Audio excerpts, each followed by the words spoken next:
mais um encontro do Academy, do grupo de prática baseada em evidência, mais um tema escolhido dentro do grupo, né, que foi selecionado dentro do grupo. É um tema bem interessante, um tema com uma discussão profunda, né, treino de potência e de impulsão, né. Nós vamos ter que discutir o que é impulsão, então nós vamos dar uma pensada aí.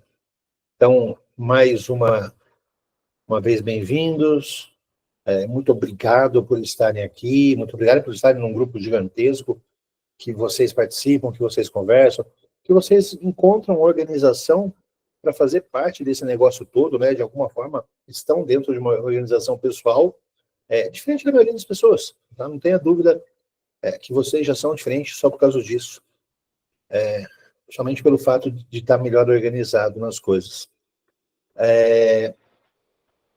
Nós fizemos uma votação há uns 2 meses atrás, para mais 2 temas. Um tema do mês passado foi zonas de treinamento, o tema desse mês então é treino de potência e impulsão. Então, diversos problemas, né? Para a gente começar essa discussão, nós já começamos ela sempre com diversos problemas, né? Nós temos aí uma cultura científica muito grande, um senso comum exagerado sobre o tema, né?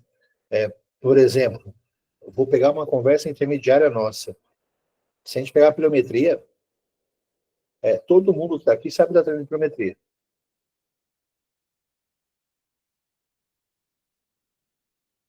Todo mundo sabe da pliometria. Isso é senso comum. A pliometria é simples, ó. Ciclo, encurtamento, alongamento. Ok. Ciclo, encurtamento, alongamento. Como que começa esse treino? Quantas vezes por semana ele faz? Como que encontra a altura do banco? Porque para fazer encurtamento, alongamento, existe uma altura ideal para a pliometria. Então, e isso está lá na ciência.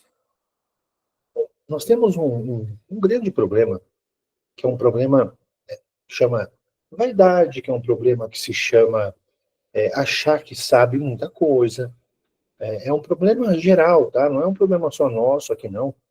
Não é um problema só da nossa área, é um problema de todas as áreas, é um achismo sem fim, né? E por isso que a gente faz aqui uma prática baseada em evidência. Eu gosto muito, quando eu falo desse termo, eu gosto muito de uma frase de um técnico medalhista olímpico brasileiro, né? Técnico que tem 5 medalhas olímpicas. Ele sempre falava o seguinte: na prática eu faço a minha teoria. Olha que legal com essa frase. Essa frase já dá para começar uma briga sem fim. Da prática eu faço a minha teoria. Então ele tem necessidades práticas e ele sempre vai buscar na teoria para ver como isso se soluciona. Não ao contrário. Não é eu vou ler um artigo. E desse artigo eu faço a minha prática. Eu estou na prática. Eu sei quais são as minhas necessidades. Eu sei que, por exemplo, os meus alunos têm pouca potência. Eu sei, por exemplo, que meus alunos têm dificuldade de ter uma impulsão boa. No meio disso, eu pensei em reatividade, né? Eu sei como treino de potência existem diversos níveis, né? E que a gente pode discutir diversas coisas. Eu preciso ter a minha dúvida particular na minha prática para ir para a ciência. Na hora que eu faço isso, eu faço prática baseada em evidência. Eu sei qual é a minha necessidade, eu estou vendo todo dia, eu estou fazendo todo dia, e aí eu vou lá na ciência, coleto essa informação, vejo o que existe de atual, o que existe também de básico, né? O que é importante, né? O que a ciência fala há muito tempo sobre esse assunto, quais são as pessoas que fogem dessa corrente, o que eles estão falando. Então, quanto mais a gente tivesse oportunidade de discutir, melhor, tá? Então vamos tentar encontrar um assunto. Vamos conversar. De novo, muito obrigado por estarem aqui. Lembrando que algumas pessoas adquiriram o e-book certificado, sempre recebe. O prazo era uma semana, mas está difícil. O negócio ficou grande. Graças a Deus, vocês fazem parte disso, né? A Performa deu um boom nesses últimos 2 meses. Vamos ter que contratar mais gente, mudar mais coisas. Isso é bom, graças a Deus. Está com um atrasozinho aí, era sempre uma semana, está um pouco mais atrasado, e quando dá algum erro, precisa ser corrigido, demora mais um pouco. Mas ele sempre vai para o seu e-mail, sem falta, tá? Então vamos lá, vamos ver por onde a gente começa essa conversa nossa. Vamos ver qual que é a qualidade da nossa conversa. Então, na hora que a gente pensa em treinamento de força e potência, eu posso pensar em treinamento de potência, desculpa, não de força, eu posso pensar em diversos caminhos.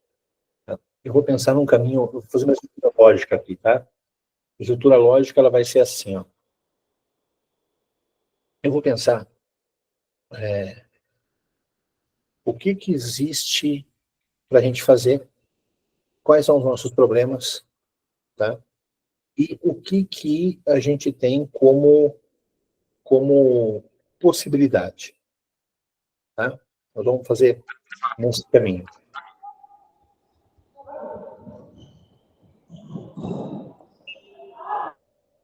Nós vamos fazer sempre nesse caminho. Então, vamos lá. Se a gente for pensar na prática desse negócio todo, eu vou sempre me preocupar em, primeiro, explorar a definição desse tipo de treino. Como que ele se aplica, da onde ele vem, como que se faz. Somente pela definição de potência, eu já tenho uma definição do que eu devo fazer. Que isso demanda todo um raciocínio clínico de olhar para isso. Se potência é igual força vezes velocidade, eu preciso pensar nesses elementos que compõem a potência. Eu preciso pensar na força. Eu preciso pensar como que vai fazer para esse cara ganhar força.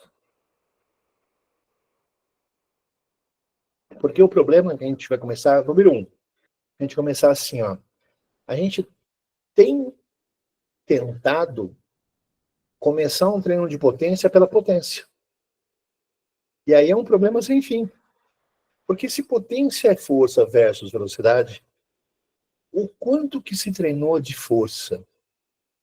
Quanto que eu fiz para aumentar a força dinâmica? Quanto que eu fiz para aumentar a força resistente? O quanto que eu fiz para aumentar a força máxima? E o quanto que eu estou transferindo isso para uma força explosiva? Até agora não é potência, agora é só força. Isso é uma das abas, um dos lados. Do outro lado, eu tenho a velocidade. Como que eu melhorei a aceleração desse movimento que eu quero melhorar, que pode ser a impulsão que vocês estão falando? Como que eu fiz para desenvolver a velocidade resistente, a velocidade da própria força? Quais foram os treinos que eu fiz antes de pensar em potência?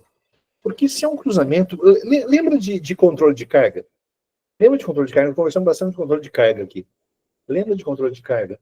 Controle de carga, os caras estão conseguindo fazer controle de carga externa vezes carga externa. Eles não estão avaliando carga interna e eles querem ter controle de carga.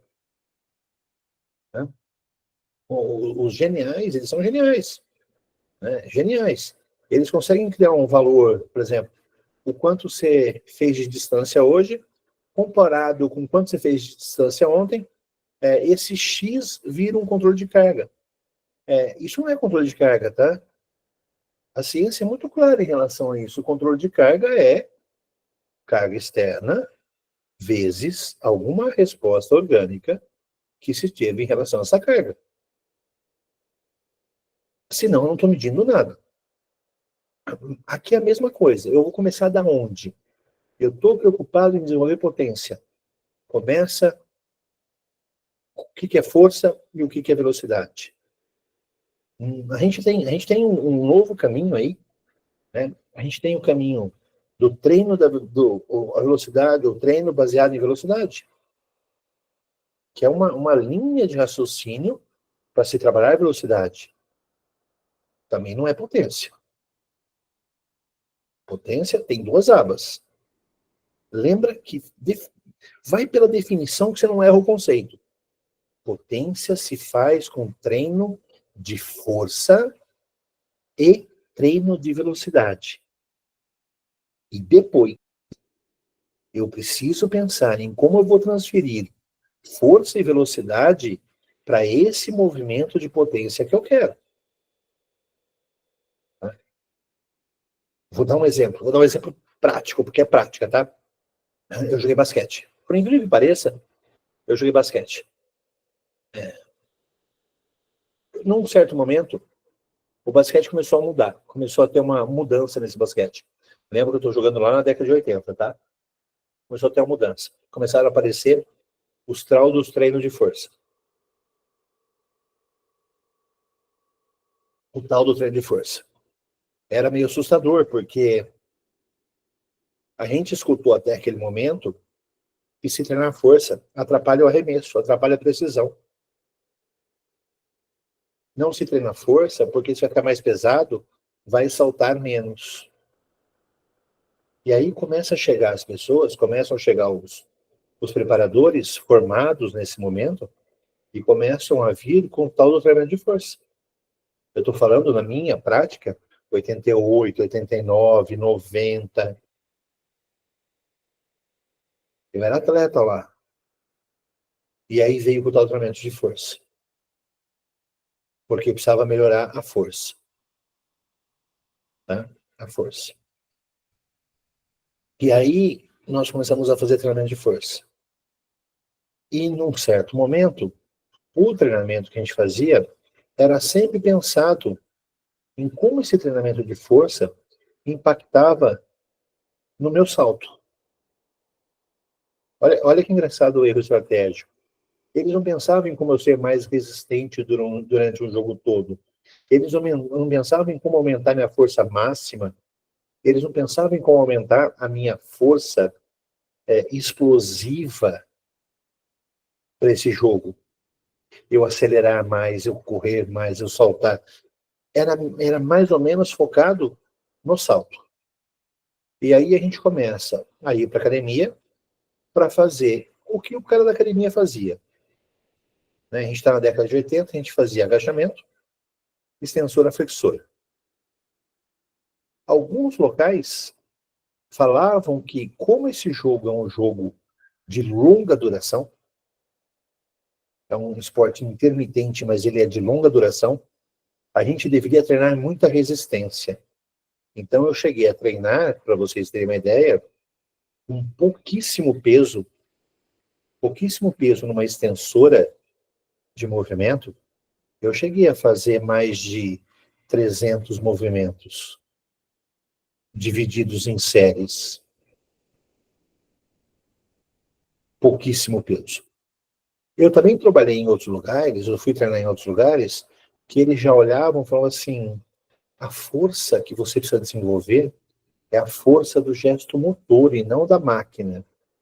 E aí colocava eu para correr na areia.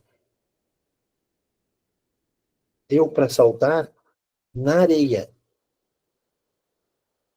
Né?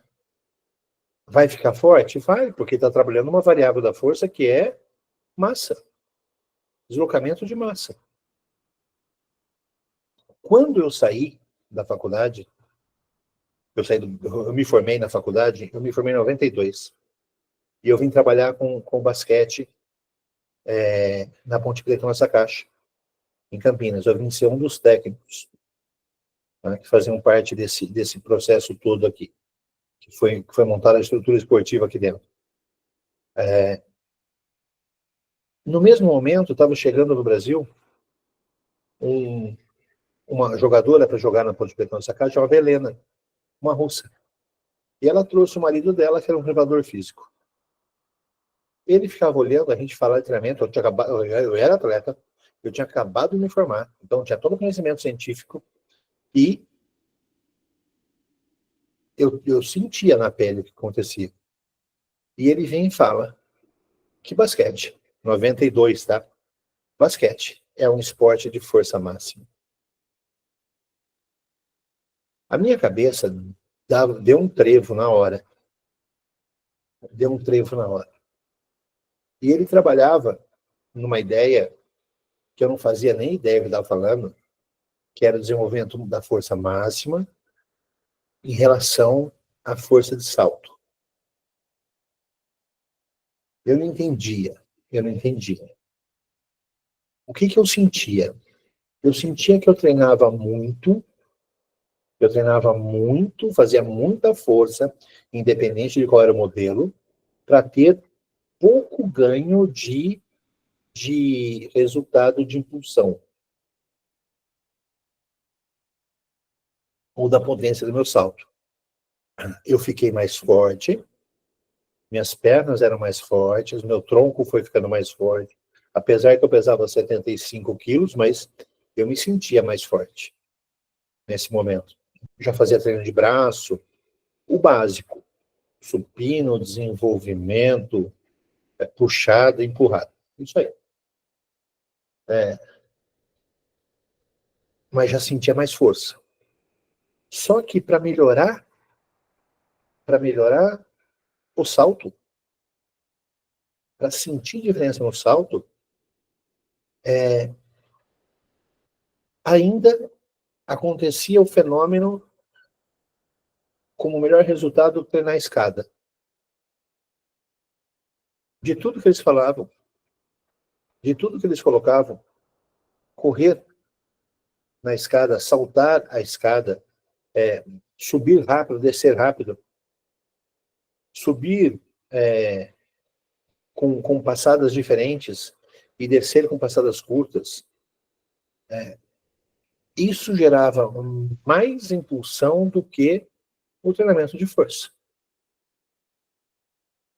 Então, quer dizer, a transferência do que eu fazia na escada trazia melhor resultado do que eu fazia na areia, do que eu fazia em sala de musculação.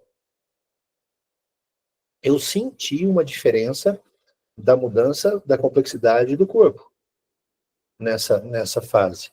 Mas a transferência era muito pequena.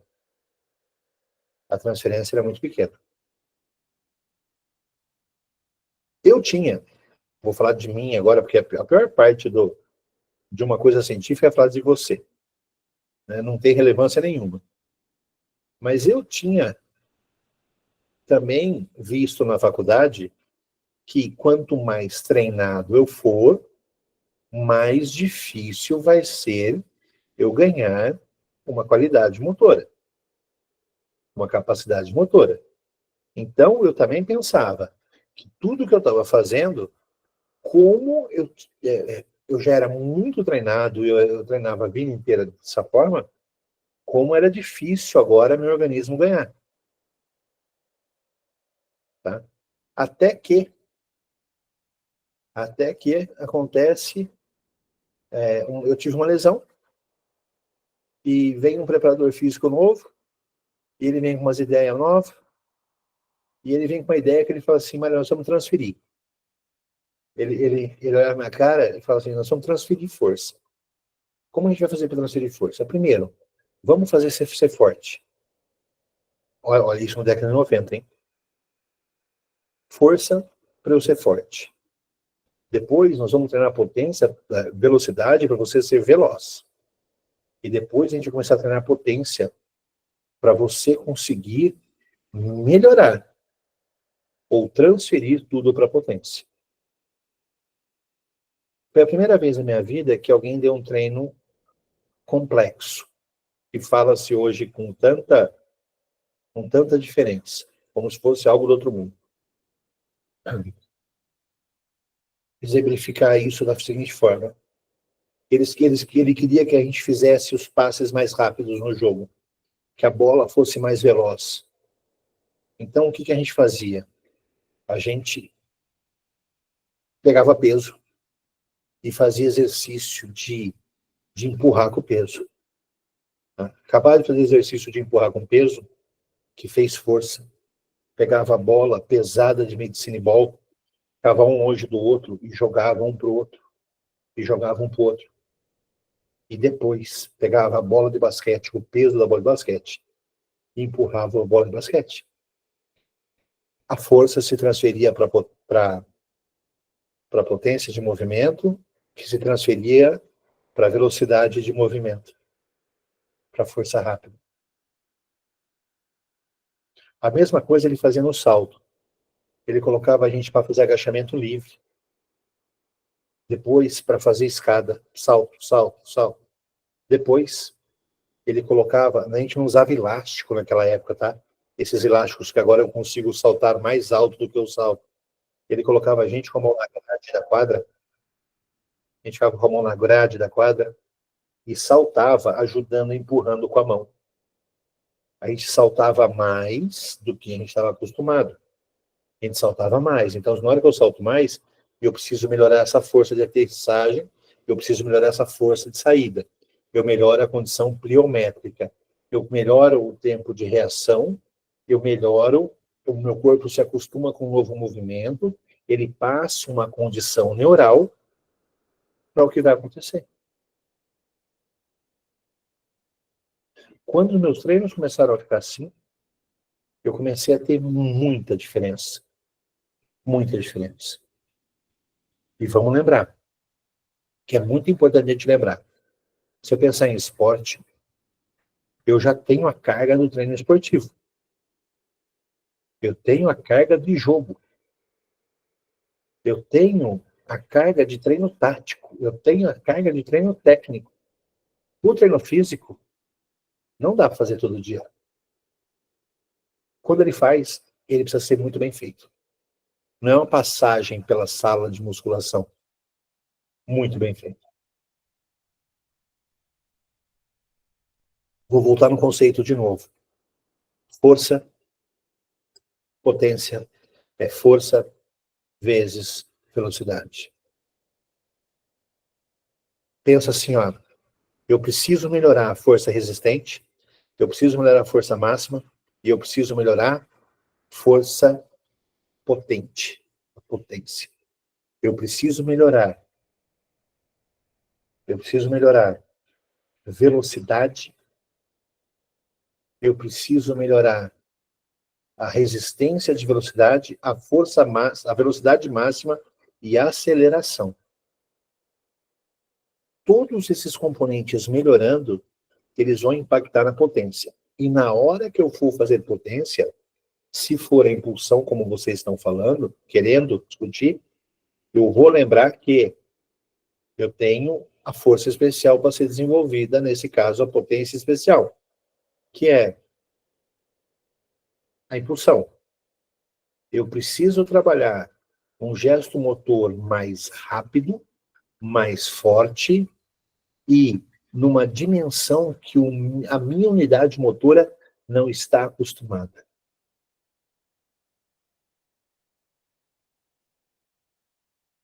Por exemplo, tem gente que fala assim, Mário, você gosta de treino de pliometria? Gosto. O treino de pliometria é um treino lento, de força, de potência lenta. Por que é um treino lento? Porque sai de cima de um banco, eu caio no chão, eu absorvo e eu retorno. Esse tempo de contato no chão é maior que qualquer tempo de corrida que eu faço. Então eu vou lembrar que esse não é o treino final. Esse é o treino intermediário, que está no meio do processo. Na hora que eu vou buscar na literatura, eu vou buscar, por exemplo, Verkhoshansky dividindo treinos em blocos, ele divide força num bloco. No final do bloco de força, uma terça parte do bloco de força, ele coloca pliometria. E O outro bloco, velocidade, é a transferência disso aqui para isso aqui.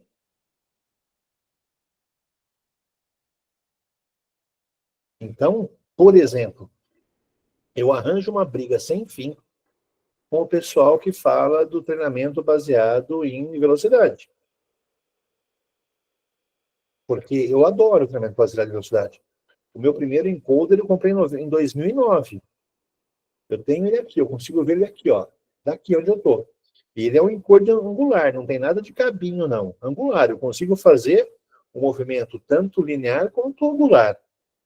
Não é? Não tem cabo preso, é um acelerômetro com um giroscópio dentro. Em 2009 a gente comprou isso.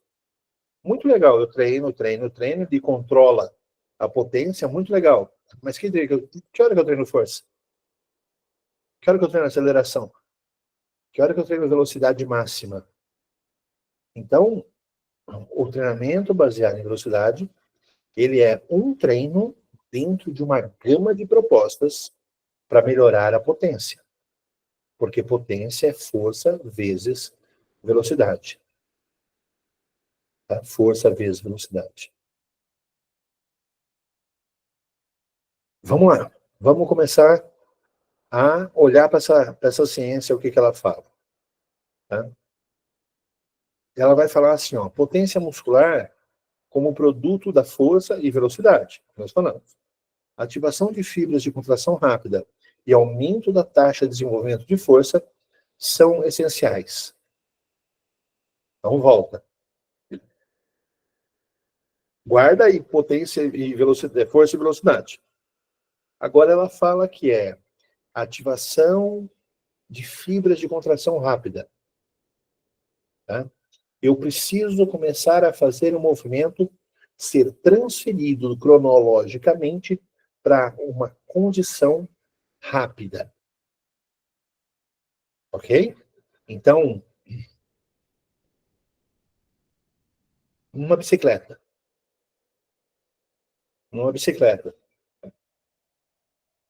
Eu tenho um marcador de potência, que é a quanto de força eu coloco contra o pedal e o quanto de velocidade eu consigo imprimir. Por isso que gera um marcador de potência. Na bicicleta, essa condição rápida, lembra que é numa carga de potência mais baixa, com uma velocidade muito alta. Se possível, começar a treinar na ladeira, para ativar as unidades motoras extremamente rápidas. Então, veja bem, não estava errado colocar eu para treinar areia. É fantástico treinar areia, porque a areia é um componente da potência. Ela trabalha a força. O que faltou agora que eu ganhei força? O meu pé na areia, ele traz mais mobilidade. Ou eu ganho mobilidade, ou eu tenho que aprender a ficar, para ser mais rápido, meu pé tem que ficar mais forte na areia. Tá? Mais forte. Eu tenho que transferir isso para a velocidade agora. Eu teria que começar a fazer fora da areia os tiros, fora da areia o salto. É muito bom a areia, mas eu preciso transitar. Eu poderia fazer 2/3 de um treino na areia ou 1/3 de um treino na grama, no cimento. Eu poderia depois, numa outra etapa, fazer metade na areia e metade fora. Eu poderia fazer depois 1/3 na areia, 2/3 fora. Eu estou fazendo a transferência. Por exemplo, na corrida, eu adoro a esteira. Eu consigo pôr velocidade, meu amigo. Falar, corre. Numa velocidade que você não consegue nem coordenar direito. Eu estou passando uma mensagem para a unidade motora e você precisa acelerar como se você estivesse correndo numa ladeira. Então, lembra disso. Ponto 2, em se lembrar. Eu preciso ativar fibras de contração rápida. Tá? Pensa assim, ó. Pula a corda. Com um saltinho no meio. Pum, um saltinho intervalado. Agora, pula a corda sem parar, sem salto no meio. Depois, passa para aquele salto do CrossFit, a cada duas, você salta uma vez, passa a corda 2 vezes, né? Para fazer com que isso tenha maior qualidade de bater o pé no chão, sair fora, e bater o pé no chão e sair fora. Eu estou progredindo dentro de uma necessidade de ativação de fibra rápida. Tá? Para trabalho de pliometria, eu adoro. E eu inicio todo o meu trabalho de pliometria pela corda. Amo corda. Eu acho que corda é um dos equipamentos fantásticos que nós temos. Nós só não sabemos usar. Mas ele é fantástico. Tá? Fantástico. Pega um boxeador, a velocidade que ele faz o movimento, né? É fantástico, fantástico. A coordenação, a necessidade de ativação de fibra rápida, fantástico. 2, o que ele pede aqui é aumento da taxa de desenvolvimento da força. E aí vem a briga com todo mundo. O que é taxa de desenvolvimento de força?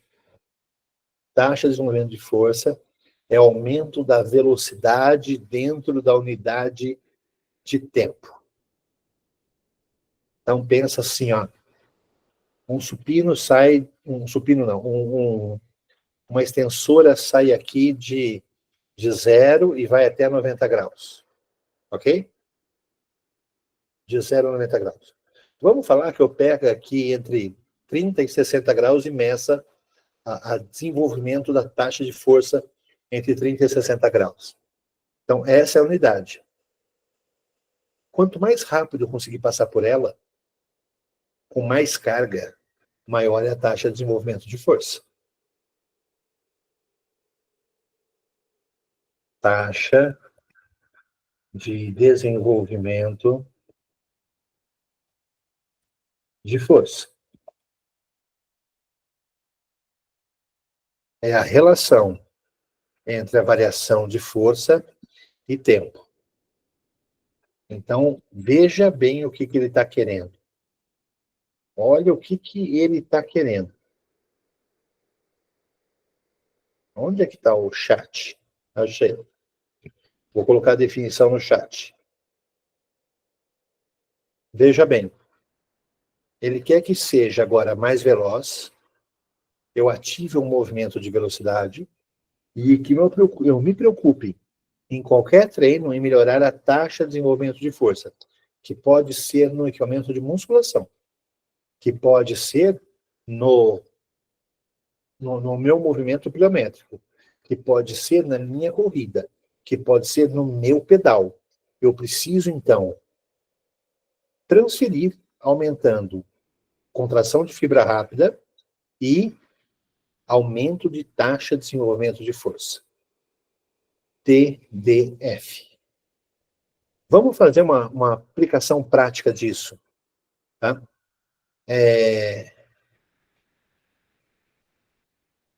Se a gente for pensar, tá? Se a gente for pensar nos esportes, né?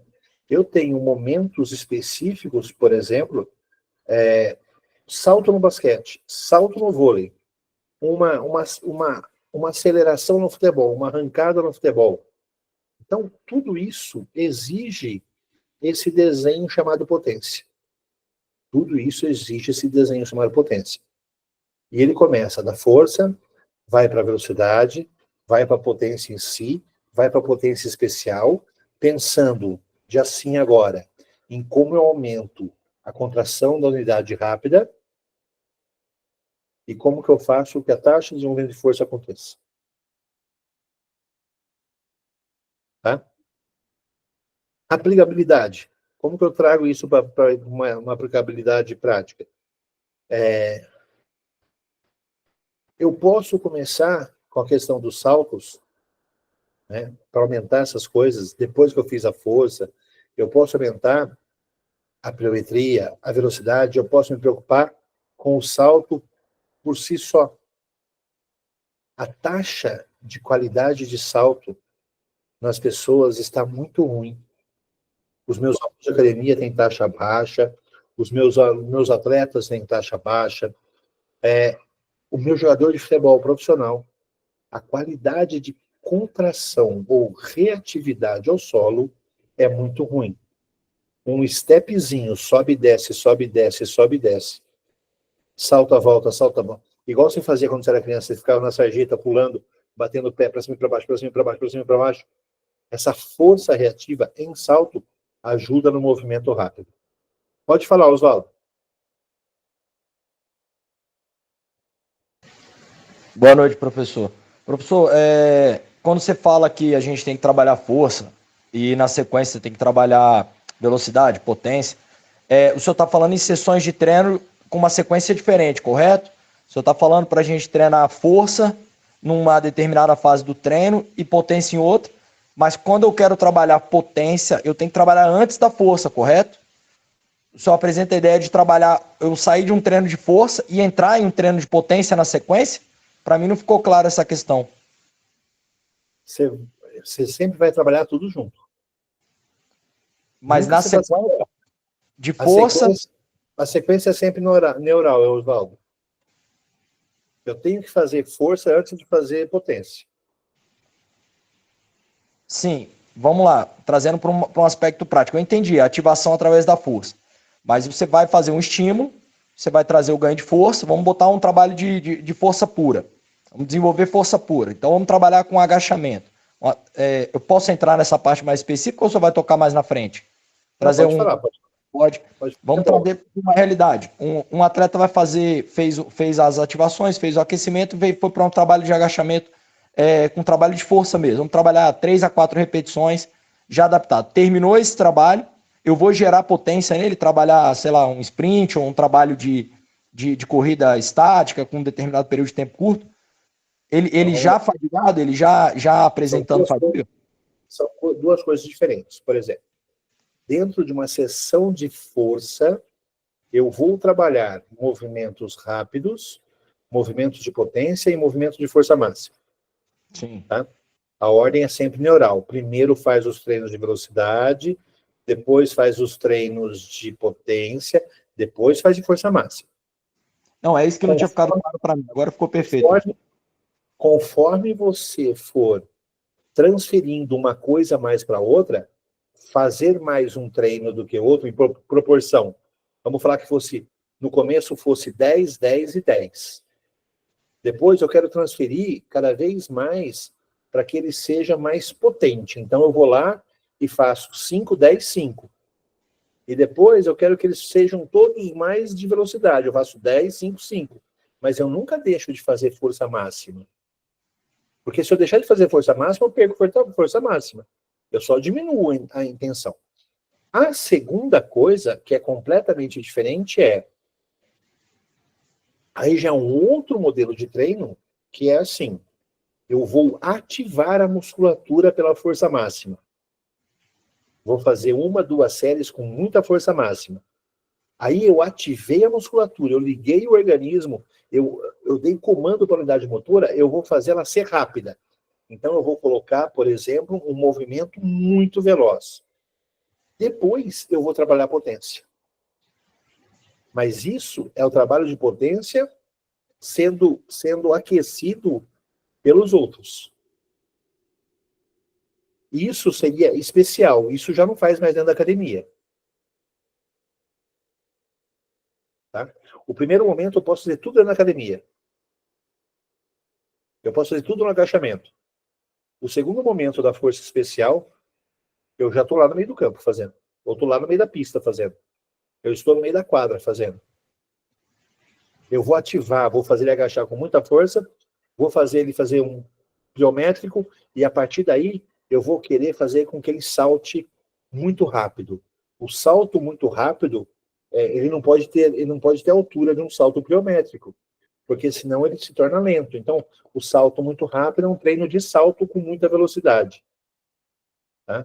Mas eu ativei dentro da mesma sessão. É necessário ativar na mesma sessão? Não. Essas ativações, elas não têm necessidade. É só ao invés de ficar aquecendo à toa, eu gosto muito dessa ativação. Perfeito, professor. Posso me estender numa segunda pergunta aqui? Claro. A segunda questão era com relação a esse ciclo que o senhor fez de adaptação de treino, né? Começando com um volume maior na parte de força e à medida que a gente vai objetivando atleta mais potente, mais veloz, a gente vai dando uma carga maior de treino. Com relação a essa linha de periodização, que eu acho que é a maior dificuldade da gente conseguir conciliar isso. O senhor colocou aí uma sequência de 5 para 10, depois para 15, né? Colocando grau de importância para o que a gente quer que o atleta chegue. Eu imagino, no trabalho que nós fazemos, onde a gente aplica isso próximo à competição. A gente vai construindo isso de acordo com a competição. A pergunta é, esses desenhos que o senhor colocou de gráfico, é para microciclos? Por exemplo, eu vou fazer em uma semana isso com o atleta. No início da semana eu vou trabalhar um pouco mais de força, porque normalmente trabalhos de potência a gente entende na literatura do que eu vejo que tem um desgaste maior do atleta e que tem necessariamente um período maior de descanso, né, de recuperação. Então isso daí gera um... Não dá para eu ficar batendo sempre nessa tecla, senão eu posso prejudicar. Isso para mim é um período muito específico, chamado período específico, tá? E é nesse momento que eu vou usar. Por isso que eu chamo a atenção. Eu trabalho com velocidade baseada, treino baseado em velocidade. O ano inteiro, em que momento que isso se descansa, se transfere, se produz, entendeu? Então, essas coisas me chamam muita atenção, porque assim, ó, eu vou sempre lembrar que num quadro de periodização eu estou trabalhando com três processos. O primeiro processo é como eu construo alguma coisa. O segundo processo é como eu mantenho alguma coisa. Então, tudo que nós estamos falando em relação a força e velocidade para gerar potência, eu estou na fase de construção. Eu estou, no geral, ganhando força, ganhando velocidade, ganhando potência, e depois, no período específico, que é o momento que eu vou entrar de verdade, eu vou gerar a potência. No período competitivo, ele tem maior ação, mas a maior ação dele é pela velocidade, não pelo treino de potência. Tá? Ele é manutenção já. Perfeito, professor. Obrigado. É igual força máxima. Eu quero ganhar força máxima, é um período do treinamento de um ano muito bem pensado, porque é um desgaste fisiológico do caramba. Né? O treino pliométrico. Meu amigo, a quantidade de uma vez por semana, se esse treino pliométrico for bem feito, está muito bom. Pelo desgaste fisiológico que vai acontecer. O problema é que a gente acha que é colocar a caixa e ficar pulando.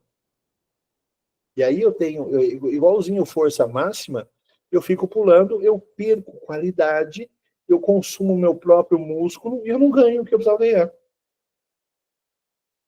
Tá? Na verdade, é uma mensagem que você manda para o corpo, né, professor?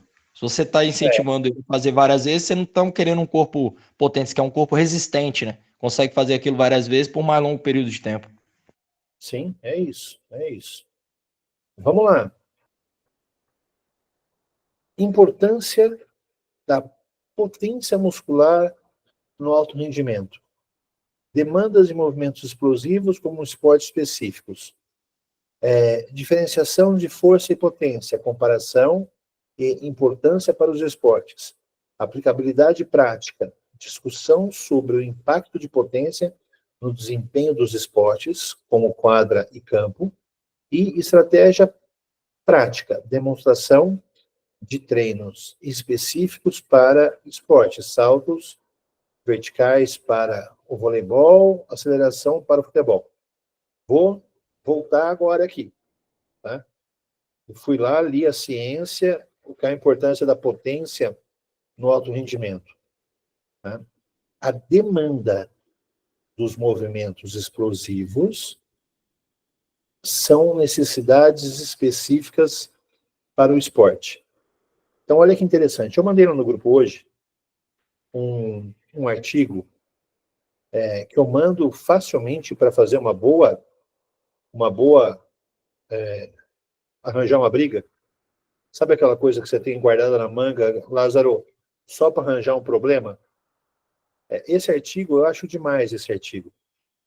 Ele fala do treinamento de desempenho de sprint de curta duração em atletas de futebol. E né, ele faz uma revisão sistêmica. E ele, nessa revisão sistêmica, ele consegue ver, né, que os métodos de desenvolvimento de desempenho, de sprint, de curto velocidade, né? É a única a avaliar exclusivamente atletas de futebol. Praticantes podem aplicar métodos de treinamentos combinados, secundários e terciários, para melhorar o desempenho do sprint de curta duração. A aplicação de métodos esportivos primários não parece melhorar o desempenho do sprint curto, independente das características de população. O desempenho do sprint curto pode ser aprimorado aumentando a magnitude e a orientação da força de um atleta. Cara, eu adoro esse artigo, porque ele vai trazer para mim o seguinte, ó. O que ele faz? Ele pega jogadores de futebol. O que ele avalia? O sprint curto. Avalia o que eles estão treinando para melhorar o sprint curto. O próprio sprint curto. Nós vamos cair na história do treino baseado em velocidade. Eu dou treino baseado em velocidade pelo treino baseado em velocidade. Nós temos muito sprint curto para ganhar velocidade. Eu vou voltar lá atrás. O que está faltando? Está faltando treinar força. Então, se eu dou um treino de força, eu impacto o mecanismo. Lembra sempre do conceito. As pessoas contratam a gente com coisas assim, ó. Ah, professor, nós temos um atleta aqui que ele diminuiu coordenação. Ele está menos rápido. Se ele está menos rápido, o que eu devo buscar para entender que está diminuindo a velocidade? Como ele acelera? Qual que é a velocidade máxima? Como ele está fazendo mudança de direção? Qual que é o grau de agilidade que ele consegue fazer? Como ele produz potência máxima? Como que ele faz resistência da potência máxima? Tá? Na verdade, eu acabei de falar para vocês assim, reatividade do pé tá ruim. Na hora que ele muda de direção, ele perde muita velocidade. A agilidade dele tá muito ruim, porque é um movimento com o pé mole, não é pé de corredor. E às vezes, por jogar, por exemplo, futevôlei, vôlei de areia, não sei o que, o pé exige maior movimento, não quer dizer que tenha mais mobilidade. E ele deixa de ser forte nisso. Então, os treinamentos de step, de salto, vão gerar isso. Se eu vou pensar em cadeia, eu vou pensar que o que está faltando, ele perdeu velocidade, o que está faltando é força.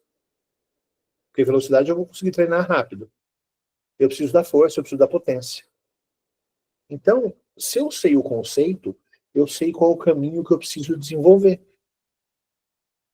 Né? Qual que é o nosso maior problema?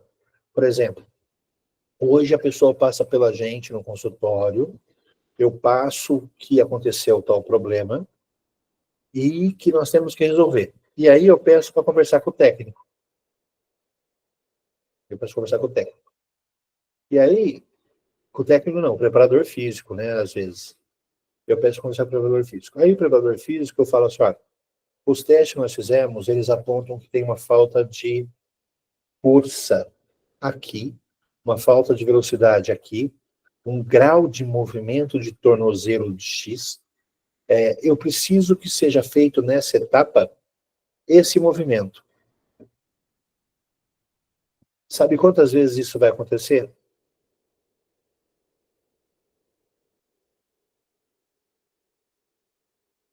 É uma pergunta, tá? Sabe quantas vezes isso vai acontecer? Pela vaidade do profissional, do outro lado, que você acabou de expor para ele que existe um problema naquilo que ele faz, ele, por vaidade, por burrice, ele não vai querer resolver esse problema. Ele vai dar um treino que você não pediu para ele fazer. Isso a gente cansa de ver. a gente assiste todo dia. Né? Eu tenho assistido isso acontecendo, eu tenho conversado com o Evânio sobre isso todo dia. Você fala com um profissional, ó, o tornozelo tem que trabalhar, eu quero que você melhore nesse momento força reativa. Eu preciso de um treininho de step. Assim, assim, assim. Você fala, o preparador físico faz assim, daqui um mês você vê o atleta de novo assim, quantas vezes você fez step? Nenhuma. Ele não deu step para fazer. A vaidade tem matado muita gente. A vaidade tem derrubado muito o nosso poder. Tá? Mas nós vamos continuar trabalhando. Nosso objetivo é continuar trabalhando sempre. Para pensar, por exemplo, o jogador de futebol, o jogador de vôlei, o jogador de basquete, como ele precisa trabalhar a potência para fazer mudanças de direção de pequeno, de pequena, de curta duração, curta distância, desculpa, de curta distância. Então, por exemplo, ele dá 2 passos para um lado e mudar a direção rapidamente para o outro. Tá? Ou ele vinha acelerado, fazer uma mudança de direção, dar 2 passos e já voltar uma outra mudança de direção. Para pensar como a gente deixa isso somente pela prática, pela tática, pelo treino técnico. E ele não faz isso com o preparador físico. As mudanças de direções curta, média e longa, como isso impacta em todo o processo de potência que vai gerar velocidade de movimento para ele. Tá? É uma ação muscular que ele faz no jogo, na prática. E a gente esquece. Eu fui aluno do Paulo Roberto de Oliveira. Eu falo aqui bastante dele, para quem já está acostumado, já escutou várias vezes. Eu lembro que o Paulinho chegou numa aula de treinamento esportivo, na disciplina, ele falou assim, vamos, década de 90, hein? Vamos montar um treino para escalada indoor. Escalada indoor. Cara, e nem era esporte olímpico, mas a gente, década de 90, escalada indoor. Cada um inventa o próprio treino de cabeça. Eu vou dar um treino de resistência, eu vou dar um treino de força, ele precisa ter bastante força de pegada, então eu vou fazer diversas pegadas diferentes. Ele precisa fazer força de pressão manual, né? O tempo todo, tá bom. E com as pernas?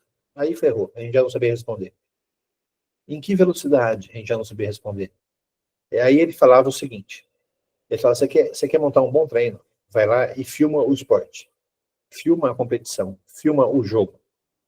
Você vai entender qual que é a exigência motora desse esporte e a física desse esporte. No momento que você tiver a compreensão disso, você monta os melhores treinos. O que o Paulinho faz uma diferença aqui no Brasil na década de 90? As jogadoras de vôlei, os jogadores de vôlei, treinavam muito salto. Todo dia. Treinava-se salto, salto, salto, salto. Porque quem pula mais, aquela história de sempre. Treina-se muito, então. Ele começou a filmar os jogos de seleção brasileira e ele descobriu naquele momento que a atleta que mais saltava num jogo era a levantadora. Não interessa em que altura ela saltou. Ela saltava 200 vezes. E ele perguntava para os preparadores do vôlei o seguinte, se a que mais salta 200 vezes, por que vocês estão fazendo 500 saltos por treino? Quantas vezes o seu lateral vai saltar num jogo? Quantas vezes o seu meio vai saltar num jogo? Qual é a altura desse salto? Porque se eu não sei essas variáveis, eu estou dando treino de potência à toa. Eu estou dando treino de potência à toa.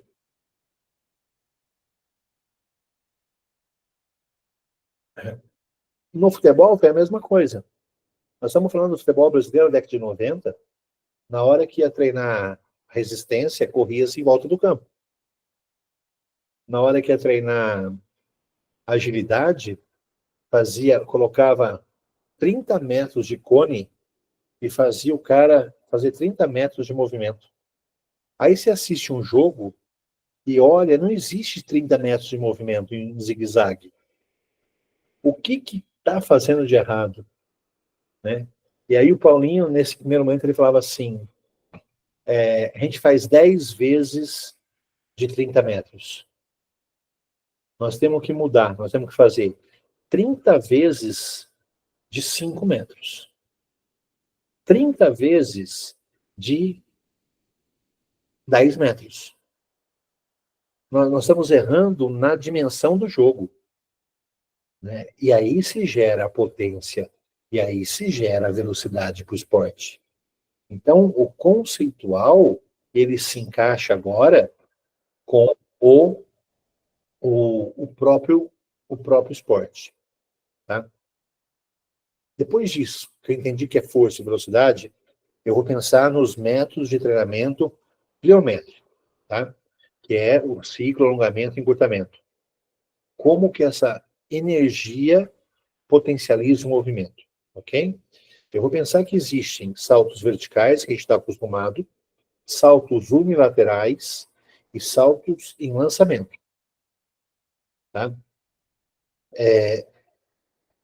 Toda a literatura sobre esse treinamento pliométrico, ele é vasto, ele é bem definido, ele tem regras para as alturas e para o tempo de estímulo, tá? E a exigência da resposta que eu quero desse músculo, ok? E aí nós vamos pensar assim, ciclo, encurtamento, alongamento. São 3 momentos. Eu tenho um momento de como eu absorvo a força excêntrica. Eu tenho um momento de reatividade. E eu tenho um momento de ganho de potência ou de força concêntrica. Tá? Então, basicamente, o que está falando nessa história é um treino pliométrico de qualidade, eu saio de uma altura, ganho com essa qualidade do ciclo alongamento e encurtamento alongamento e ultrapasso essa altura. A gente vê muito, sai dessa altura e vem para a mesma altura. Tá? E aí eu deixo de usar a potência com qualidade. E é um desafio. Eu salto baixo, salto baixo, salto baixo, salto alto. Eu acumulei energia. Lembra que a pliometria é um acúmulo de energia para se saltar mais alto. O que pode ser treinado? Eu posso dividir isso em várias etapas também. Eu posso dividir na reatividade ao solo, eu posso dividir, eu saí de uma altura boa e cair com uma sobrecarga, então eu colocar peso para fazer um movimento excêntrico com melhor qualidade, tá? Só cair e depois só saltar. A gente pode transformar só essa fala do pliométrico em uma aula completa. Mas eu vou pedir para vocês prestarem atenção assim, ó. Coloca uma pessoa sentada num banco. Pega um banco e coloca ela sentada. Fala, explode. Salta a partir daqui. Se ela não conseguir recrutar músculo e saltar do zero, é por ali que você treina. Sentado. Vocês já viram que a gente coloca muita gente de joelho no chão? Tá no joelho, salta e explode? É potência concêntrica. Começa pela potência concêntrica. Pensa na reatividade. De novo, eu peguei um movimento pliométrico e eu estou desmembrando ele na força. Tá? Pensa na fase excêntrica de queda. Então, desaceleração, queda, dead jump, que é um salto profundo, sair de um lugar muito mais alto e cair, tá? Absorver. Depois, como que sai do zero. E, por último, o treino pliométrico.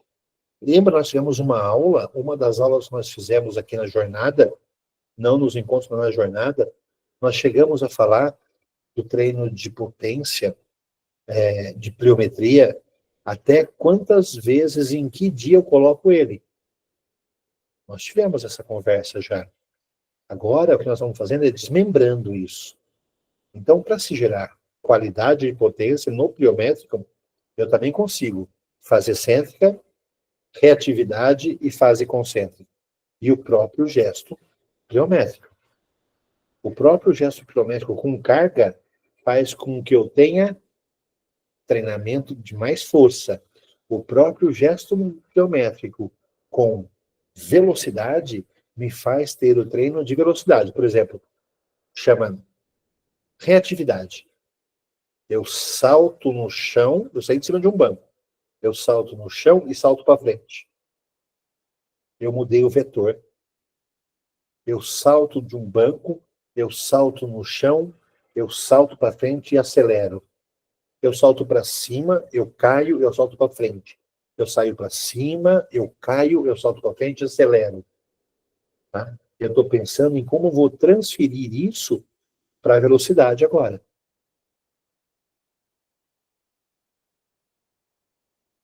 Só uma questãozinha que fizeram já gerou esse monte de coisa. Né?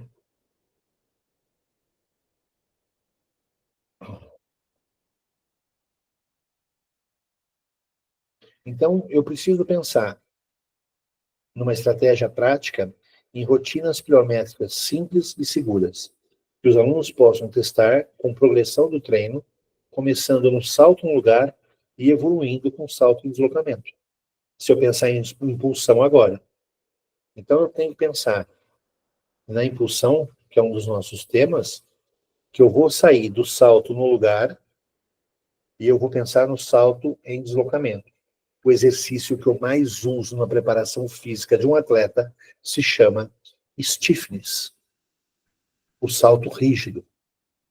Eu quero que ele salte, ele não faz flexão de joelho, eu quero que ele salte, bate o pé no chão e volte, bate o pé no chão e volta, bate o pé no chão e volta. Quando ele consegue fazer isso com qualidade, ele me mostra a qualidade dele de potência de salto.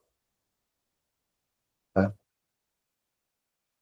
Eu uso para corredores, eu uso lá nos coordenativos de corrida, o stiffness.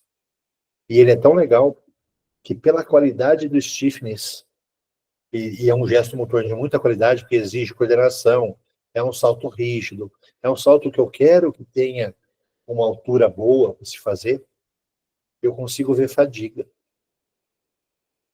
Porque se ele estiver cansado, a qualidade de coordenação motora do salto fica horrível. Tá? Então, onde eu saí? Eu saí do ganho da força, da velocidade e da potência. Eu fui agora para o pliométrico.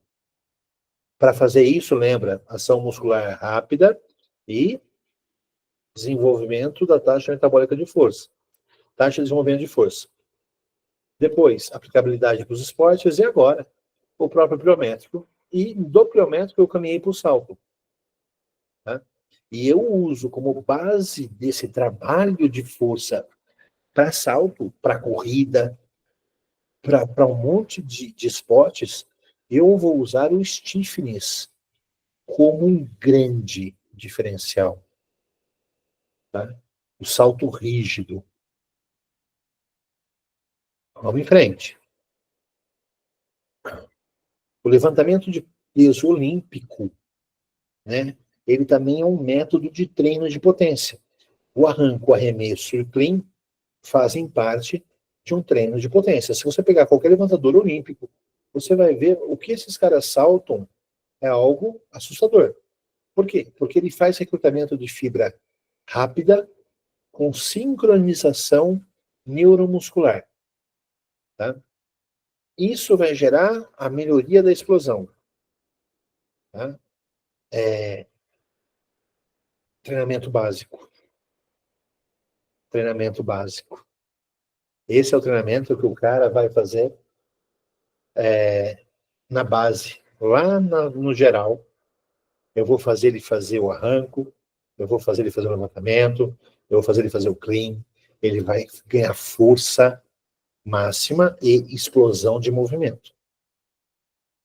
Tá?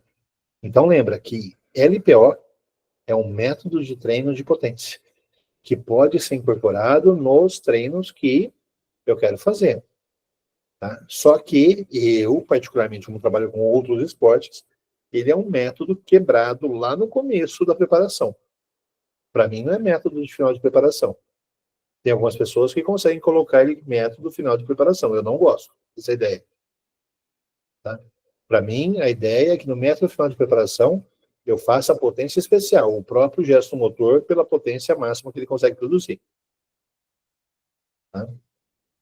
Depois, eu vou pensar em como eu vou trabalhar a qualidade de sprint, aceleração, da velocidade e da potência linear. Tá? Importância de aceleração inicial. Então, treino de aceleração, sai do zero e acelera o mais rápido possível. Aceleração máxima no menor tempo possível. Trabalho de potência. A contração desse sprint, a contração muscular desse sprint, traz alterações na taxa de desenvolvimento de força. Tá? Por isso que eu vou trabalhar sempre muita corrida. E se não for esporte de correr, por exemplo, não for esporte de corrida pela corrida, por exemplo, a própria corrida, eu gosto muito da esteira. Vocês já perceberam que na hora que a gente fala de esporte americano, que sempre tem essas esteiras mais modernas agora que não tem motor, que ela é até ovalada, sempre do lado da pista, sempre do lado da quadra, é para treinar isso, tá? Velocidade máxima, sprint máximo, tá? Sprint máximo.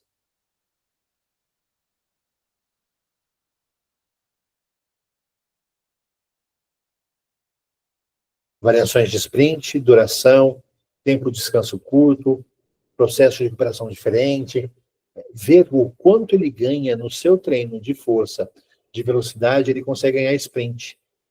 Tá? Se ele ganha sprint, o cara que corre mais rápido é o que salta mais. Guarda essa informação. O cara que corre mais rápido também é o que salta mais. Tá? Até pouco tempo, nas Olimpíadas, o cara que corria 100 metros também saltava. Hoje em dia, pela exigência da especificidade do esporte, não dá mais tempo de treinar as duas coisas. Tá?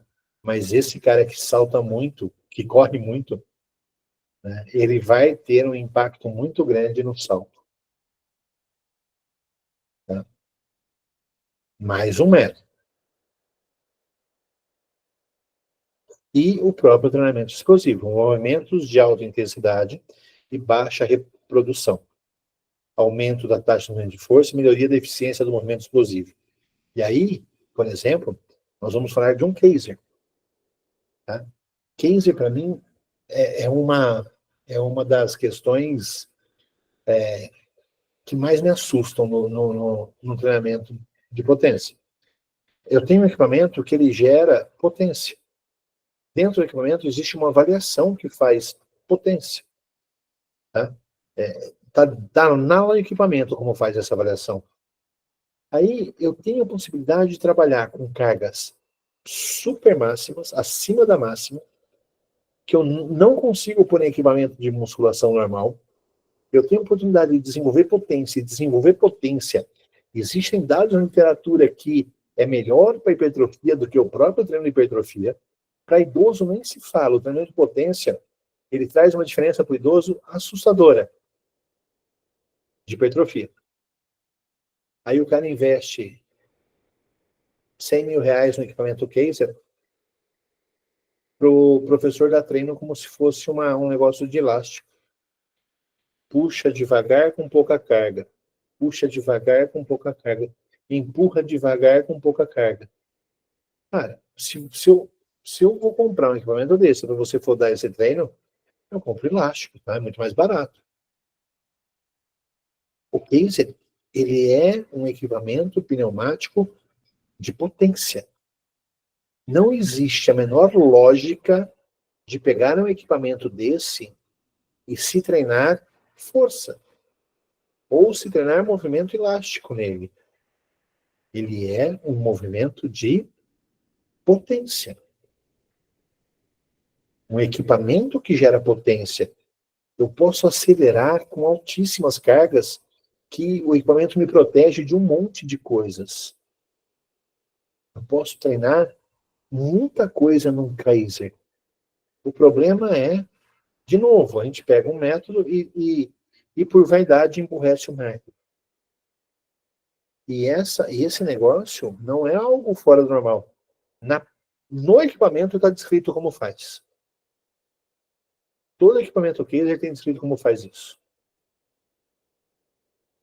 Então, nós temos aí, se a gente for olhar, a gente tem muita coisa na mão, né? Muita coisa na mão. Eu tenho que pensar todos esses modelos que eu falei em velocidade baseada em evidência, eu falei do sprint, eu falei do LPO, eu falei do treinamento de potência pela potência, eu falei da pliometria, eu falei dos saltos, né? E eu preciso pensar que, para modelo de treinamento, eu trabalhar isso, cargas ondulatórias contra cargas lineares, a gente tem visto uma qualidade muito melhor com cargas ondulatórias. O método contraste, ou contrastante, ele tem tido muito resultado em relação a isso. Júlio, deixa eu só falar para não perder o meu raciocínio. O método de contraste, por exemplo, eu sou um dos malucos para método de contraste. Eu sou apaixonado pelo reformer do Pilates. Só que se você vê eu usando o reformer do Pilates, você vai acordar o Joseph no caixão e vai falar para ele vir brigar comigo. Porque eu uso o Pilates, o reformer, como uma plataforma de salto mesmo.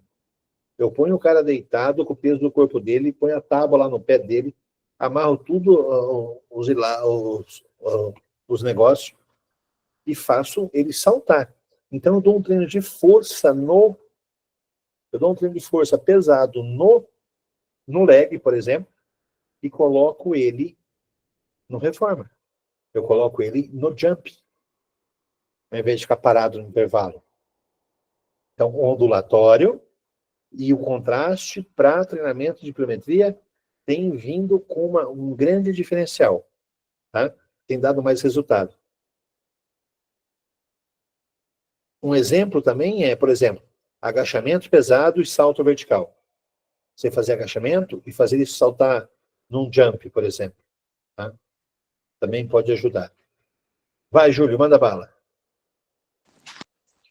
Bom, Mariano, você falou de vários assuntos aí de potência, que eu acho que você entende um pouco, que é isso aí da explosão, do salto, da velocidade, mas você podia falar de um assunto que você entende mais agora, que é aquela explicação, já que você é um grande ciclista, você pedala com uma barra forte, que inclusive eu tenho o prazer de deixar ela pendurada lá, né? Tá aposentada lá na minha academia.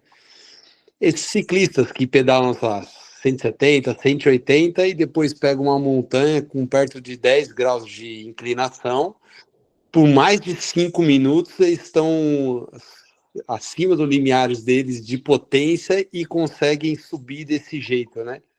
Com a potência muito alta, que ali acaba definindo. Não é aquele ciclista que eu estou falando daquela arrancada, que dá aquela arrancada forte, aquela potência alta e ganha a prova ali, que é a chegada de sprint. Estou falando daquela potência quando tem uma montanha ali de 14, 16 quilômetros, que para ganhar, geralmente ele trabalha ali acima de 5 minutos com a potência muito alta e já tem um desgaste muito grande antes de chegar nessa parte, né? Essa potência alta aí, eu queria que você pudesse falar o que você acha daquele não treinamento, né? Que os caras não mostram, como que eles fazem para desenvolver essa potência fora ser na própria bike, na subida. Tá? Eu penso o seguinte, é uma resistência de potência, né? Então, por exemplo, é uma coisa que eu fiz muito no Kinel e eu consigo replicar isso muito no, no case. Tá? O que é resistência de potência? Vamos pegar um valor simples. E aí vem treino baseado, de velocidade baseado em treino baseado em velocidade. Eu vou pegar potência. Vamos falar que eu coloque aqui uma carga de 500 watts para você saltar num squat. Coloco você no squat, 500 watts para você saltar. Tá? Se eu tiver com o painel, eu consigo ver. Com o encoder que eu tenho, eu consigo ver. Então, eu consigo ver com 500 watts quantos saltos você fez dentro da potência, do que foi programado como uma potência excelente para você. Então, você fez saltos acima e você fez saltos abaixo. Ok? A minha compreensão disso é como que eu consigo treinar, por exemplo, agora em intervalado. Você conseguiu fazer 5 saltos em 500 watts, depois você perdeu. Como que eu faço para colocar você fazer 2 séries de 4 saltos em 500 watts? Como que eu faço para você fazer 3 séries de 500 watts de 3 saltos? Como que eu vou progredindo com esses 500 watts para fazer você fazer 50 saltos, 70 saltos, 100 saltos? Por exemplo, antes da Olimpíada, antes de começar a Olimpíada, eu estava trabalhando com uma atleta de corrida que nós identificamos que ela fazia uma potência X por passada. E na corrida dos 100 metros, ela dá 51 passos.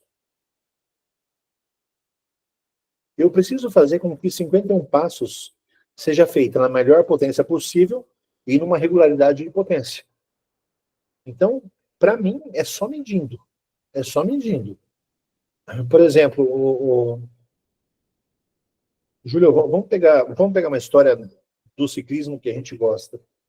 Um cara igual o Pogačar, que ele está fazendo 340 watts por 5 horas, esse é o Z2. Põe bicicleta 340 watts e pedala 5 horas.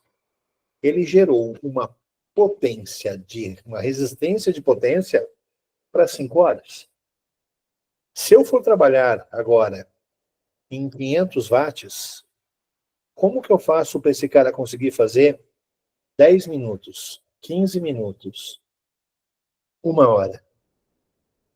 Se eu for trabalhar num sprint desse de altitude, que o cara chega a fazer ali com seus 600 watts e vai fazer por 5 minutos, é o próprio treino dentro da zona que a gente já vem conversando há muito tempo. Eu vou fazer com que ele faça o treino dentro da zona. Tá? Eu vou colocar ele dentro da zona de estímulo. E vou fazer ele treinar. Então, por exemplo, eu vou pensar numa bike. Eu coloco você no seu rolo a 600 watts e a gente vê que você consegue fazer 3 minutos, mas eu preciso que você faça 5. Eu posso quebrar em 2 minutos, 2 minutos e 2 minutos. Tá? Como que eu vou criar estratégias de treino ondulatório e em contraste, que são os melhores resultados, com toda essa manipulação de eu pensar em força, de eu pensar em velocidade, de eu pensar dentro da própria zona.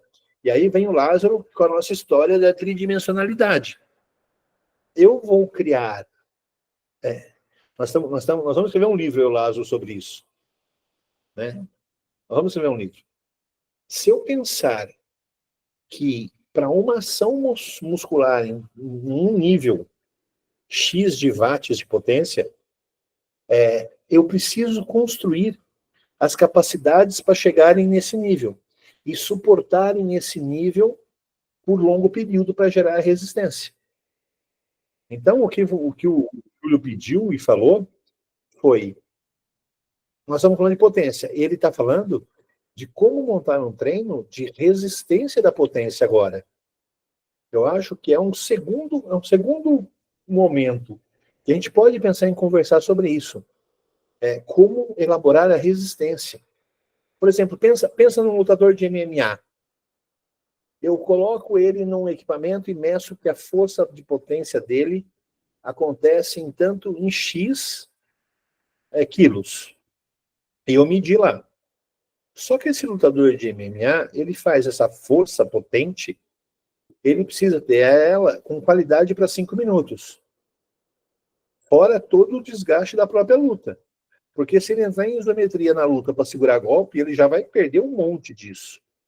Ele vai gerar um desgaste disso. Então, se ele não suporta a resistência de potência para 5 minutos de luta, qualquer coisa que acontecer no isométrico, de ficar se segurando, de ficar tentando sair de alguma coisa, vai interferir no meu resultado. A gente costuma falar que assim, isso é coisa antiga, tá? Um lutador de boxe que aguenta lutar 10 rounds, ele deve estar preparado para lutar 20. Um lutador que luta 5 minutos, ele deve ter condição física para lutar pelo menos 10.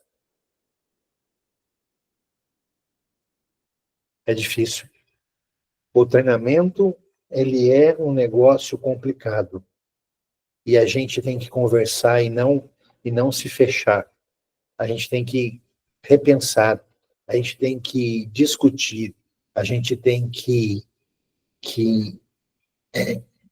conversar sobre isso, compartilhar sobre isso. Vamos tentar fechar?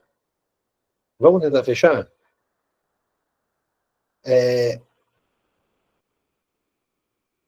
Eu também vou pensar em adaptações musculares e bioquímicas, mecanismos de adaptação em atletas de alto rendimento, impacto bioquímico, efeitos de treino nas condições hormonais e no consumo energético específico. Dá para entender que a gente pode fazer uma segunda aula disso, só falando de treino de potência e demanda energética, que é um outro assunto. E eu tenho que pensar, então, no quadro comparativo com o efeito fisiológico de cada um dos métodos. Ok? Com tudo isso, eu chego a uma conclusão que, para conseguir impulsão lá no final do processo, eu tenho que pensar no ciclo de alongamento e encurtamento e a eficiência desses tendões. Eu preciso pensar no impacto do treino pliométrico, né, dados que mostram melhoria da impulsão, aceleração inicial e altura de salto. E eu tenho que desenvolver uma sequência de exercícios pliométricos focados no salto, na impulsão, progressivamente ajustada ao nível de cada atleta. E realizar uma simulação de medição de potência com saltos e tempo desses saltos, a cronometragem desses saltos. Pode falar, Oswaldo?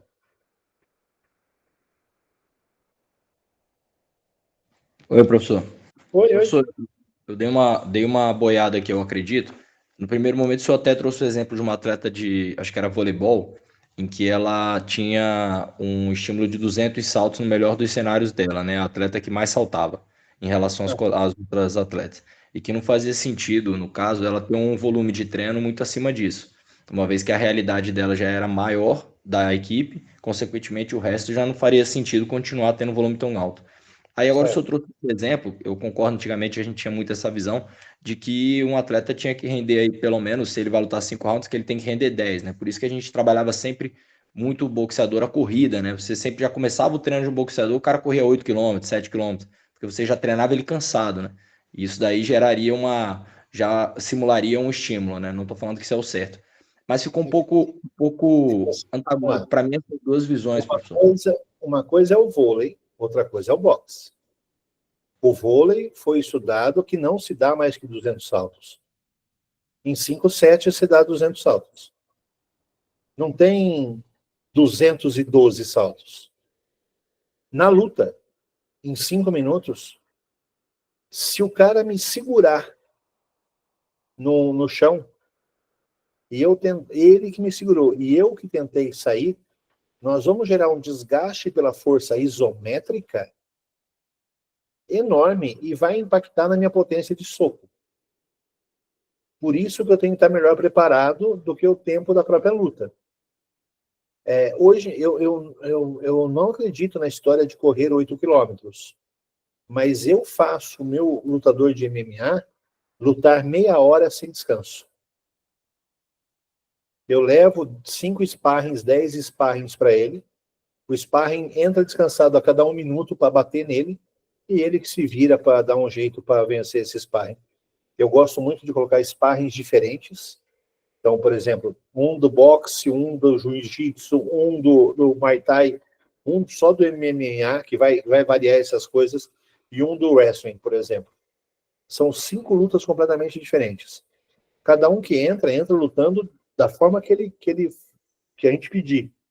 E o cara está cansado. Essa estratégia de fazer com que ele lute cansado, melhora a condição de resistência oxidativa dele. Só não entendi muito bem o seguinte, professor. Então, por que eu não trabalho dentro dos 5 rounds da luta, explorando as piores possibilidades dentro de uma força de potência de resistência, por exemplo? Por que eu vou esse tempo de round mais? Porque ela é variável. Eu não sei quantos socos tem numa luta. No salto, eu sei quantos saltos tem. Na luta, eu não sei. É um MMA. Se for só boxe, eu também não sei quantos socos tem. Depende do adversário. Tá? Depende do adversário. A variabilidade da potência, nesse caso, ela é grande. Então, eu dependo de uma resistência alta. Porque o próprio esporte pode mudar o ritmo e eu não ter dominância fisiológica para aguentar essa luta. Tá? É que você não pode querer comparar uma coisa que acontece num jogo de basquete com uma coisa que vai acontecer numa luta de MMA. É completamente diferente as ações motoras. Por isso que a gente faz de forma diferente a preparação física. Tá? Vamos fechar isso? Vamos fechar?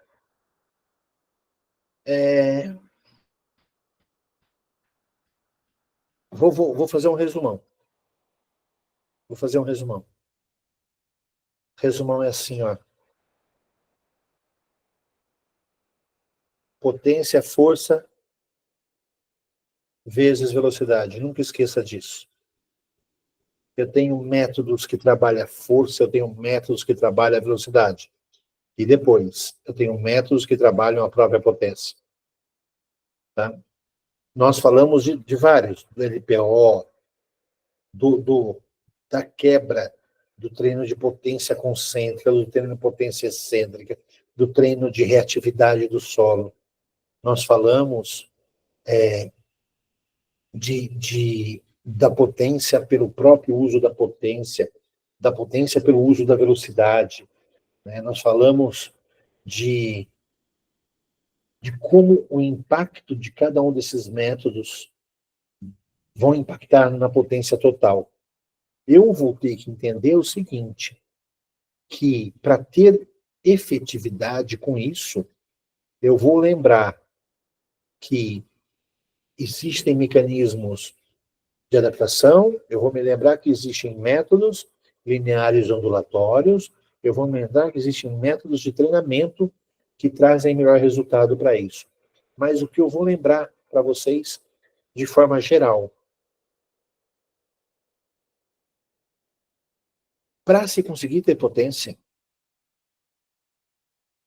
é tentar assistir e tentar medir a informação daquilo que você está fazendo. Tá? Tentar assistir e tentar medir a informação daquilo que você está fazendo. Vamos pensar no taekwondo. O chute, ele faz uma pontuação com maior proteção, eu estou mais longe. Então ele é muito importante no taekwondo. Ainda mais no taekwondo olímpico. A força que se faz esse movimento, ele é impactado pela velocidade. Então a gente chama de potência de chute. Tá? Para se fazer isso, eu preciso treinar força, eu preciso treinar velocidade. Quando a gente conseguiu começar a mensurar essas coisas, nós vimos que os atletas de primeiro escalão, eles tinham um tempo de aceleração e um tempo de reatividade do solo muito maior do que os nossos atletas. Quer dizer, para o meu atleta chutar, ele demorava mais tempo para tirar o pé do chão para conseguir fazer um chute. Então, essa base aqui, ela impactava na potência total. E eu estava medindo potência só do chute. Esse time de chão, de quanto tempo que o pé vai demorar para sair do chão, para dar um chute, é o que fazia a diferença. E aí, o que começamos a fazer aqui no Brasil para tentar entender tudo isso? Começamos a dar treino de força, de pliometria e a velocidade de salto, que o tempo de contato do pé tem que ser igual ao de um corredor de 100 metros. Toca no chão e muito rápido.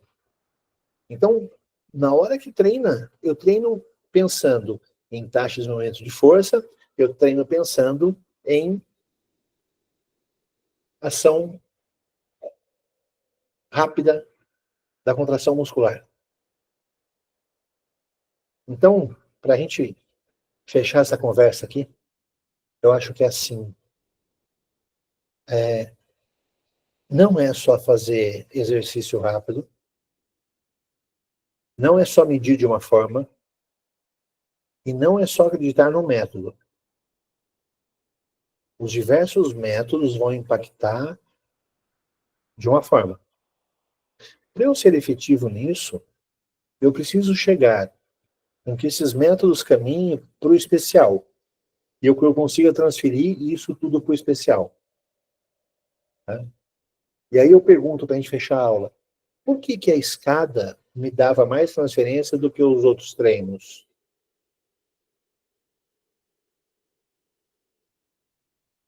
Porque o tempo de velocidade sempre foi cobrado de forma mais rápida. Não só o salto alto, como eu fazia no chão da areia. O tempo de velocidade para subir mais rápido aqueles degraus sempre foi cobrado. O degrau cada vez mais alto. Então, isso se parece muito mais com o especial do que a própria areia.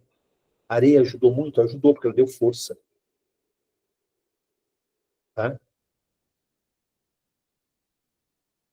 O desafio de vocês é como pensar qual é a importância da potência, ou qual é o modelo da potência que vocês têm lá para resolver. E depois pensar de onde vocês precisam partir para chegar nessa potência especial. Mas sempre a potência especial que comanda aquilo que eu tenho que fazer. Pensem muito nisso.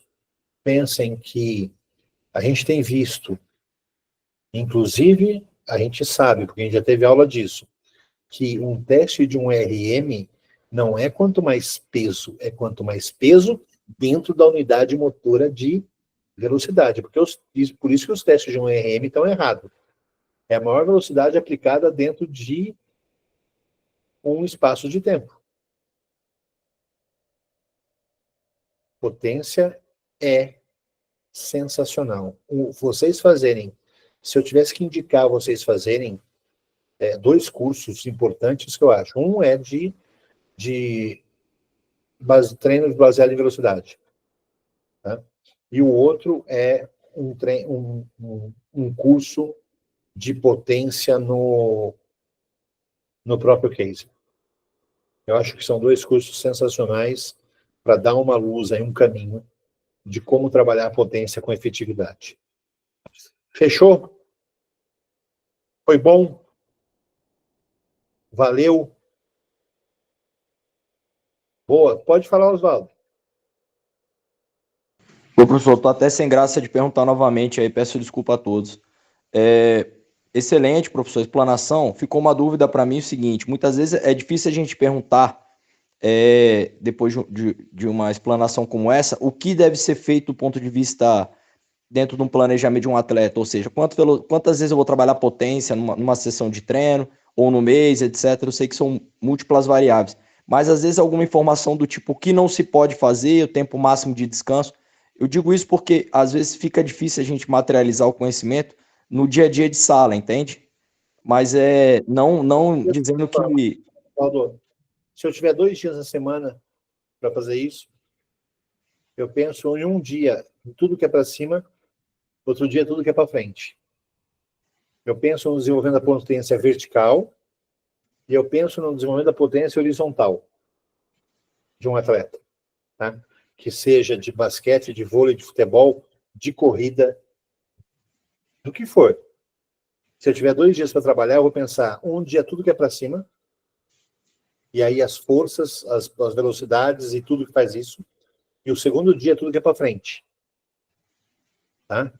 Como ele acelera, como que ele traciona, como que ele faz o desenvolvimento lateralmente.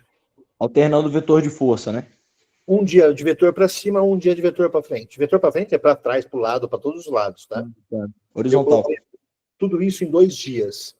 E aí, a força máxima, a força resistente, a potência, a velocidade, está tudo dentro do contexto do dia. Entendi. Tá? No caso, isso daí... Só vai se transferindo para a força especial até o final do ciclo. Entendi. Então, basicamente, dentro de um contexto geral, vamos pensar numa periodização de 6 meses. 2 vezes por semana, o atleta vai ter acesso ao estímulo de velocidade, melhor dizendo, de potência. E aí, à medida que você, com exercícios mais globais, e à medida que você vai se aproximando mais da competição, você vai dando uma ênfase maior no volume dessa estrutura, com uma ênfase maior nos movimentos específicos daquela modalidade. Seria essa a lógica do trabalho. É isso. Perfeito. Obrigado, professor. Em 6 meses, a gente dividiria isso em 4 meses de preparação geral e 2 específicos. Tá? Excelente. Obrigado, professor. Fechou? Boa noite. Boa noite. Qualquer coisa que precisar, tem um grupo agora para isso. Tá? Boa noite para vocês, a gente vai conversando. Obrigado, viu? Tchau, tchau.